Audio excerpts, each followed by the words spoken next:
بسم اللہ الرحمن الرحیم قالت الاعراب آمنا قل لم تؤمنوا ولكن قولوا اسلمنا ولما يدخل الايمان في قلوبكم وَإِن تُطِيعُوا اللَّهَ وَرَسُولَهُ لَا يَلِتْكُم مِّنْ أَعْمَالِكُمْ شَيْئًا إِنَّ اللَّهَ غَفُورٌ رَّحِيمٌ۔ محترم سامعین، السلام علیکم ورحمۃ اللہ وبرکاتہ۔ ہم یہاں جس موضوع پر سلسلے وار اظہار خیال کریں گے وہ موضوع ایمان ہے۔ قرآن مجید اللہ تعالیٰ کی کتاب ہے جو عظیم الشان کتاب ہے۔ قرآن مجید کی بہت سی حیثیتیں ہیں، ان میں سے ایک اہم ترین اور نمایاں ترین حیثیت یہ ہے کہ قرآن مجید ایمان کی کتاب ہے۔ قرآن مجید کو آپ پڑھیں، قرآن مجید میں سلسلے وار بہت تفصیل کے ساتھ ایمان پر بحث کی گئی ہے۔ قرآن مجید کا بنیادی تقاضا ہی یہ ہے کہ انسان ایمان لائے، انسان کفر سے، شرک سے اور دیگر گمراہیوں سے نکل کر ایمان کی کیفیت اپنے اندر پیدا کریں، اللہ تعالیٰ پر ایمان لائے، غیب پر ایمان لائے، رسولوں پر ایمان لائے، ملائکہ پر ایمان لائے، اور مختلف تفصیل کے ساتھ قرآن مجید بتاتا ہے کہ کن کن چیزوں پر ایمان اس کو لانا چاہیے۔ ایمان قرآن مجید کا بہت ہی سینٹرل تھیم ہے جس کے تحت قرآن مجید کے اندر تفصیل سے باتیں بیان کی گئی ہیں۔ یہاں ہم اس کے بہت ہی اہم حصے پر ڈسکشن کریں گے۔ قرآن مجید نے ویسے تو بہت تفصیل کے ساتھ الگ الگ پہلوؤں پر روشنی ڈالی ہے، لیکن جس پہلو پر قرآن مجید نے بہت تفصیل کے ساتھ گفتگو کی ہے وہ قرآن مجید کا ایک اہم پہلو جس کو اس نے تکرار کے ساتھ ڈسکس کیا ہے، بار بار ڈسکس کیا ہے، وہ یہ ہے کہ ایمان کا دعویٰ ایک الگ چیز ہے اور ایمان کی کیفیت ایک الگ چیز ہے۔ انسان ایمان کا دعویٰ اپنی زبان سے کرتا ہے کہ وہ مومن ہے، وہ مسلم ہے، لیکن دراصل قرآن مجید یہ بتاتا ہے کہ ایمان دعوے کی چیز نہیں ہے، بلکہ ایمان ایک ایسی کیفیت ہے جو انسان کے مکمل وجود سے گواہی دیتی ہے۔ یہاں اللہ تعالیٰ نے جو آیت سورہ حجرات کی ہے اس میں بھی یہی بات اشارے کے طور پر پیش کی ہے کہ قالت الاعراب آمنا، کہ یہ جو لوگ بدوی، یہ جو لوگ دیہاتی مدینہ میں ہجرت کے بعد ایمان لانا شروع ہوئے تھے، اللہ تعالیٰ نے کہا ہے کہ یہ لوگ کہتے ہیں کہ آمنا، ہم ایمان لائیں۔ اللہ تعالیٰ نے فوراً ان کو جواب دیا کہ قل لم تؤمنوا، ابھی تم ایمان نہیں لائے ہو، یہ تمہارا صرف دعویٰ ہے جو تم اپنی زبان سے کر رہے ہو، اور اللہ تعالیٰ نے اس دعوے کو ریجیکٹ کر دیا۔ قرآن مجید یہی بات پیش کرتا ہے بار بار کہ دعویٰ اللہ کو مطلوب نہیں ہے، دعویٰ اصل میں اللہ کے پاس پسندیدہ نہیں ہے، بلکہ وہ کیفیت اللہ تعالیٰ کو پسندیدہ ہے جو حقیقت میں ایمان کے ذریعے سے پیدا ہوتی ہے۔ اسی کو اللہ تعالیٰ نے یہاں پر فرمایا کہ وَلَكِنْ قُولُوا أَسْلَمْنَا، تم تو ابھی اسلام قبول کرے ہو، لیگل میٹر ہے کہ تم نے کلمہ پڑھا اور کلمہ پڑھ کے تم مسلمان ہوئے ہو، ابھی تمہارے اندر وہ ایمان کی حقیقی کیفیت پیدا نہیں ہوئی ہے۔ وَلَمَّا يَدْخُلِ الْإِيمَانُ فِي قُلُوبِكُمْ، ایمان ابھی تمہاری دلوں کی گہرائیوں میں داخل نہیں ہوا ہے، یہ تو ابھی تمہاری زبان پر ہے، ابھی یہ تمہارے زبان پر ہے، جب یہ تمہارے دلوں میں داخل ہو جائے گا تو دراصل وہ کیفیت ہوگی جس کو قرآن مجید مطلوب و مقصود قرار دیتا ہے۔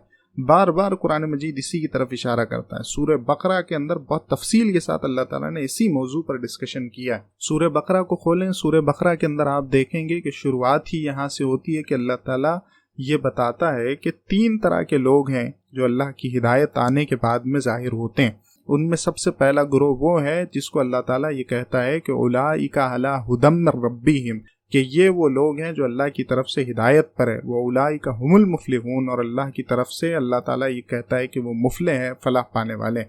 اللہ تعالیٰ نے ان لوگوں کا تذکرہ کرتے ہوئے یہ بتایا کہ وہ ایمان لاتے ہیں، غیب پر ایمان لاتے ہیں، نماز قائم کرتے ہیں، انفاق کرتے ہیں، جو اللہ کی طرف سے نازل ہوا اس پر ایمان لاتے ہیں، آخرت کے دن پر ایمان لاتے ہیں۔ گویا یہ وہ لوگ ہیں جو اصل میں اللہ کے نزدیک حقیقی مومن ہیں۔ اللہ تعالیٰ نے ان کا تذکرہ کرنے کے بعد ان لوگوں کا تذکرہ کیا ہے جن لوگوں نے کفر کیا، جن لوگوں نے انکار کیا، جن لوگوں نے اللہ کی اس دعوت کو ریجیکٹ کر دیا جو اصل میں ایمان کی دعوت تھی۔ اللہ تعالیٰ نے کہا کہ یہ وہ لوگ ہیں جنہوں نے کفر کیا ہے، اب آپ انہیں ڈرائیں یا نہ ڈرائیں سب برابر ہے۔ اللہ تعالیٰ نے ان لوگوں کے بارے میں فرمایا کہ ختم اللہ علی قلوبہم وعلی سمعہم وابصارہم، کہ اللہ تعالیٰ نے ان کے دلوں کو سیلڈ کر دیا، اللہ تعالیٰ نے ان کے دلوں کو بند کر دیا. اب اس میں نہ ایمان داخل ہو سکتا ہے، نہ اس کے اندر جو کفر موجود ہے وہ باہر نکل سکتا ہے. یہ ہے کفر کرنے والے لوگ جن کے بارے میں اللہ تعالیٰ نے کہا کہ یہ دوسرا گروہ ہے. تیسرا گروہ وہ ہے جس کو بہت تفصیل سے اللہ تعالیٰ نے بیان کیا ہے، اور یہ اس لیے بیان کیا ہے کیونکہ سورہ بقرہ مدنی سورت ہے، اور اس میں سب سے بڑا مسئلہ جو درپیش تھا وہ یہی تھا کہ ایک طبقہ وہ پیدا ہو گیا تھا جو زبانی دعوے اور زبانی جمع خرچ پر ایمان کو سمجھنے لگ گیا تھا. اللہ تعالیٰ نے ان لوگوں کا تذکرہ اس انداز سے کیا کہ وَمِنَ النَّاسِ مَن يَقُولُ آمَنَّا، انسانوں میں سے کچھ لوگ ایسے ہیں جو کہتے ہیں آمنا، ہم ایمان لائے، باللہ وبالیوم الآخر، اللہ پر اور آخرت کے دن پر، وما ہم بمؤمنین، ان کو یہ معلوم ہونا چاہیے کہ وہ مومن نہیں ہے. یہاں اللہ تعالیٰ نے ان کے اس آمنا کو، ان کے اس دعوے کو جو انہوں نے زبان سے کیا ہے، ریجیکٹ کر دیا، اور مسترد کرتے ہوئے یہ بات کہہ دی کہ وما ہم بمؤمنین، تم مومن نہیں ہو. یہ قرآن مجید کا بہت تفصیلی موضوع ہے جس کے اندر اللہ تعالیٰ بار بار یہ بات بیان کرتا ہے کہ ایمان کوئی دعوے کی چیز نہیں ہے کہ تم زبان سے اس کا دعویٰ کر لو. آپ دیکھیں کہ یہ جو دعویٰ ہے، انسان یہ دعویٰ کیوں کرتا ہے، انسان کو دعوے کی ضرورت کیوں پیش آتی ہے؟ ہم اس کا تجربہ کرتے ہیں. جب انسان کا اعتبار نہیں ہوتا ہے، اس پر یقین نہیں ہوتا ہے، تو آپ دیکھیں کہ وہ اپنے آپ کو سچا اور ایماندار ظاہر کرنے کے لیے دعویٰ کرتا ہے. اندر اس کے وہ ایمانداری اور وہ یقین اور وہ اعتباریت نہیں ہوتی، اس کو ظاہر کرنے کے لیے زبان کا سہارا اس کو لینا پڑتا ہے. یعنی جس انسان کے پاس کردار کی گواہی نہیں ہوتی وہ گفتار سے گواہی دیتا ہے. جس انسان کے پاس کردار اس کی گواہی دینے کے لیے نہیں ہوتا، اس کو اپنی زبان سے، اپنے گفتار سے گواہی دینی ہوتی ہے. یہی بات ہے جو اللہ تعالیٰ کے پاس مقبول نہیں ہے. دیکھیں علامہ اقبال نے بھی اسی کی طرف اشارہ کیا. اقبال بڑا اپدیشک ہے، من باتوں میں منہ لیتا ہے، بڑا باتوں کے اندر منہ لینے والا ہے. گفتار کا یہ غازی تو بنا، کردار کا غازی بن نہ سکا. کہ انسان جب گفتار کا غازی بن جاتا ہے، جب انسان باتوں کا پجاری اور باتوں کا کھیلنے والا بن جاتا ہے، بڑی بڑی باتیں جھاڑنے والا بن جاتا ہے، بڑے بڑے دعوے کرنے والا بن جاتا ہے، تو دراصل وہ اس لیے بنتا ہے کیونکہ اس کے پاس کردار کی قوت نہیں ہوتی. جس کے پاس کردار کی قوت نہیں ہوتی، اس کو اپنی زبان سے دعوے کر کر کے جتلانا ہوتا ہے کہ واقعی وہ سچا ہے، واقعی وہ ایماندار ہے. یہی معاملہ ہے جس کو اللہ تعالیٰ نے بار بار رد کر دیا ہے. محترم سامعین، اس امت مسلمہ پر غور کریں. پوری امت مسلمہ اسی کرائسس کے اندر مبتلا ہے. یہ جو کرائسس جس کے اندر ہم مبتلا ہے، جس زوال کے اندر ہم مبتلا ہے، جس زبوحالی کے اندر ہم مبتلا ہے، اس کے پیچھے بنیادی طور پر جو ریزن موجود ہے وہ ایمان، کہ ہمارے پاس بھی وہی ایمان کا دعویٰ ہے جو زبانوں سے ہم کرتے ہیں. آپ دیکھیں کہ اس پورے ہندوستان کے اندر چاہے مسلمانوں کی صورتحال پر بات ہو، پوری دنیا کے اندر مسلمانوں کی صورتحال پر بات ہو، بہت سے بیہائنڈ ریزنز ہو سکتے ہیں، بہت سے اسباب ہو سکتے ہیں جو یہ بتائے جا سکتے ہیں کہ اس وجہ سے مسلمانوں کے ساتھ ایسا ہو رہا ہے. یہ وجہ ہے جس کی وجہ سے مسلمان اس زبوحالی کے اندر مبتلا ہے. کوئی کہہ سکتا ہے کہ مسلمانوں کے اندر سیاسی شعور نہیں ہے جس کی وجہ سے یہ زبوحالی ہم پر آ گئی ہے. کوئی یہ کہہ سکتا ہے کہ مسلمانوں میں اجتماعی شعور کی کمی ہے. کوئی یہ کہہ سکتا ہے کہ سماجی شعور کی کمی ہے. کوئی یہ کہہ سکتا ہے کہ ہم تعلیم کے میدان میں پیچھے ہیں، اس لیے ہم اس زبوحالی کے اندر مبتلا ہے. یہ ساری باتیں کہنے کے لیے تو کہی جا سکتی ہے، لیکن بنیادی بات یہ ہے کہ یہ اصل ہمارے مرض کا سبب نہیں ہے، یہ اصل ہماری بیماری کی وجہ نہیں ہے، بلکہ اصل ہماری بیماری کی وجہ قرآن مجید کے ذریعے سے جو سمجھ آتی ہے وہ ایمان کی کمزوری ہے.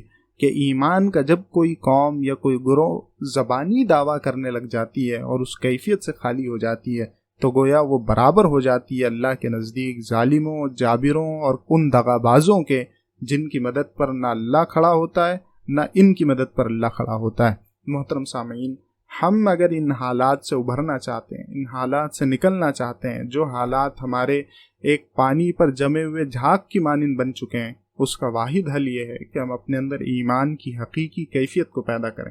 جب ہم اپنے اندر ایمان کی حقیقی کیفیت پیدا کریں گے تو اس کے نتیجے میں سیاسی شعور بھی پیدا ہوگا، تعلیمی شعور بھی پیدا ہوگا، سماجی شعور بھی پیدا ہوگا اور دیگر تمام قسم کے شعور پیدا ہوں گے.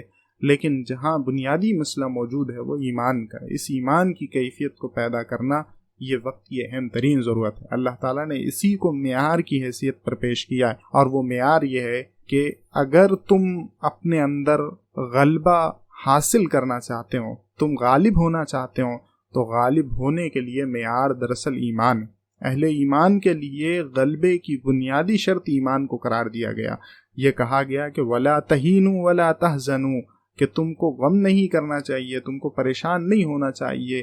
وَأَنْتُمُ الْأَعْلَوْنَ إِن كُنتُم مُؤْمِنِينَ، تم ہی غالب رہنے والے ہو، تم کوئی غلبہ حاصل ہوگا، بشرط یہ کہ ان کنتم مؤمنین، تم مومن ہو۔